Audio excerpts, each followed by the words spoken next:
tentaient de ramener les protagonistes au calme. Certains individus appartenant à la communauté Kokomba ont ouvert le feu au moyen de fusils artisanaux qu'ils avaient dissimulés sur les lambas, suscitant la riposte de ces derniers. Suit une série d'échanges de coups de feu entre deux parties. Elles finiront par battre en retraite suite à une nouvelle intervention des forces de l'ordre. Après s'être réorganisés, les Kokomba sont rentrés successivement dans les villages de Konol et de Kinasiwu où ils ont brûlé des maisons d'habitation et d'autres biens appartenant aux membres de la communauté. Aussi, aux environs de 17h, ont-ils mis la main sur un lamba de Konol et qu'ils ont conduit dans la brousse où il a été lynché à mort. Le bilan de ces affrontements est estimé à 1 mort et 15 blessés au sein de la communauté lamba et 3 blessés du côté Kokomba. Toutefois, l'intervention des forces de défense et de sécurité a permis de ramener le calme en fin de journée.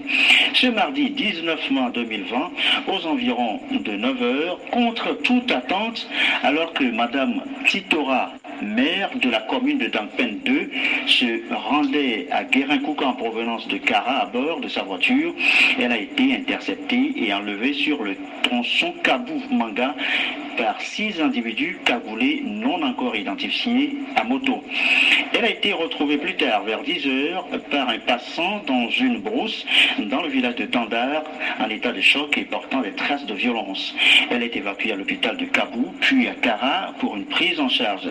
Le ministre de la Sécurité et de la Protection civile présente au nom du gouvernement ses sincères condoléances à la famille éplorée et souhaite prompt rétablissement aux blessés, tout en invitant les partis et l'ensemble de la population au calme et à la retenue.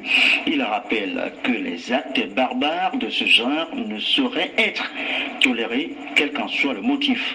Une enquête est ouverte pour rechercher et appréhender les auteurs de ces faits délictueux afin qu'ils répondent de leurs actes devant la loi. Communiqué rendu donc public ce 19 mai devant communiqué donc du général de brigade Damran Yak, ministre de la Sécurité et de la Protection civile. Autre sujet.